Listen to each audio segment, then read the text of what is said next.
रूपारेल नदी को अतिक्रमण मुक्त करने के लिए राज्य सरकार ने सर्वे करने के आदेश दिए हैं। वहीं कार्य योजना तैयार की जा रही है। इसका पर्यावरण, वन एवं जलवायु परिवर्तन संवर्धन परिषद के प्रदेश अध्यक्ष देशराज वर्मा ने स्वागत किया है। वर्मा के अनुसार इसके लिए शहर विधायक एवं वन मंत्री संजय शर्मा सहित केंद्रीय मंत्री डॉक्टर भूपेंद्र सिंह यादव बधाई के पात्र हैं। उन्होंने बताया कि अब डबल इंजन की सरकार पानी की समस्या के समाधान के लिए नदियों को पुनर्जीवित करने का काम कर रही है। वर्मा के अनुसार उनका संगठन भी नदियों के किनारे पौधरोपण करेगा।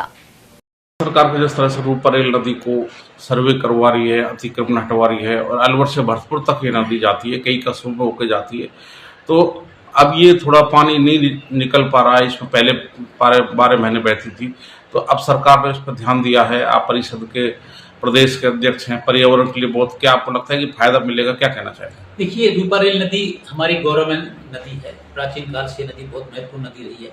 अलवर और भरतपुर का विभाजन के बाद जैसे हुआ, और भरतपुर का पानी अलवर से रूपारेल नदी के माध्यम से जाता है। सरकार आई, कांग्रेस ने कुछ नहीं किया। भारतीय जनता पार्टी की सरकार आते के साथ मोदी जी की भारत में सरकार होने के बाद अटल जी का सपना था कि नदियों को जोड़ के और भारत में पानी की व्यवस्था की जाए। उस सपने को साकार करने के लिए भारत सरकार और राजस्थान सरकार ने हर नदियों को साफ सुथरा करके उनकी नहर बना के उनके प्रॉपर तरीके से करके उनको पहुंचाने का काम किया है। हम परिषद के माध्यम से भी अगर हमें सौभाग्य मिला तो दोनों तरफ पेड़ लगाने का योगदान अगर सरकार हमें देती है तो हम पेड़ भी लगा के और रूपारेल नदी को बहुत अच्छा लोकेशन देंगे, अच्छी सुंदरता की ओर सहयोग करेंगे, ऐसा मेरा मानना है। सर, ज्यादातर नदियों के किनारों पर या नदियों में घर बस गए हैं, अतिक्रमण हो गया, खेती हो रही है, तो आपको लगता है कि प्रशासन को सबसे पहले अतिक्रमण को दूर करना चाहिए, हटाना चाहिए? देखिए, ये प्रशासन की है, और जहाँ अगर अवैध मकान बने वो स्वाभाविक है, वो हटेंगे। लेकिन आपने देखा हो कि प्राचीन काल से लेकर हमारे बुजुर्ग और हमारे सीनियर जो भी हमारे प्राचीन काल के जो लोग थे, वो अक्सर नदी, पहाड़ों के और झीलों के किनारे बसा करते थे। लेकिन अवैध तरीके से बसे हैं, उनको हटा दिया जाएगा और एक रूपारेल नदी का पूरा रूप से प्रारूप तैयार करके, और मुझे लग रहा है कि हमारे शासनकाल में हो जाएगा। एक अच्छा कदम है भारत सरकार का और राजस्थान सरकार।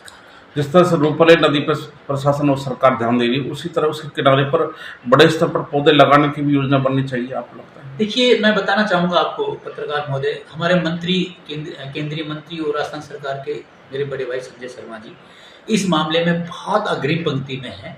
वो नाश्ता ही जब करते हैं जब कहीं पेड़ लगाने, उनका एक विजन है कि डेली एक पेड़ लगाना। तो आप देखिए, जब से वो मंत्री बने हैं अब तक कितने हजारों पेड़ों को वो लगा चुके, और लगाने का ही मतलब नहीं, उन पेड़ों की देख रेख के लिए उन पेड़ों को देखना और उनकी मॉनिटरिंग करना संजय शर्मा की नैतिकता बन गई है। उनको देखते हैं और ये पूछते हैं कि मैंने पेड़ लगाया था, वो चलता है या नहीं। सर, ये जो रूपारेल नदी का सर्वे हो रहा है, काम हो रहा है, इसको साकार करने में राजस्थान के जो वन पर्यावरण मंत्री संजय शर्मा, अलवर शहर के विधायक भी, तो उनकी बड़ी इसमें भूमिका है, उनका बड़ा महत्वपूर्ण योगदान है, क्या कहना चाहिए? देखिए, जल स्रोत बढ़ेगा। संजय शर्मा जी का मन था कि ये नदियों को जितने भी नाले हैं, सफाई हो, प्रॉपर तरीके से पानी गंतव्य स्थान तक पहुंचे। वो शुरू से ही थे, जब अध्यक्ष थे तब भी उनका ये मन था कि यार अच्छा काम कैसे हो। अच्छा काम करने के लिए भगवान ने उसको मौका दिया है, और उस मौके को साकार करने के लिए जनता की आवाज बन के जनता के कार्यों को प्रारूप देने के लिए संजय शर्मा कार्य कर रहे हैं। तो जिस तरह से संजय शर्मा जी जो मंत्री हैं, सरिस्का भी जाते हैं, बार बार निरीक्षण भी करते हैं, कर्मचारी अगर कोई गड़बड़ करता है तो उसकी भी डांट लगाते हैं। इसके अलावा एक रेंजर थे जो सवाई माधोपुर में जिस तरह से उनको बाघ ने मार दिया था, तो उनके घर भी पहुंचे, उनके आंसू के साथ फोटो भी वायरल हुई। आपको लगता है संजय शर्मा गंभीरता पूर्वक और कर्तव्य निष्ठा के साथ अपने जो मंत्रालय को संभाल रहे हैं? देखिए, मेरे अच्छे बड़े भाई के रूप में रहे, जो अध्यक्ष थे, मैं भी एससी मोर्चे का अध्यक्ष था। बहुत भावुक और बहुत साफ सभी के बिल्कुल सब्ज दिल के आदमी हैं।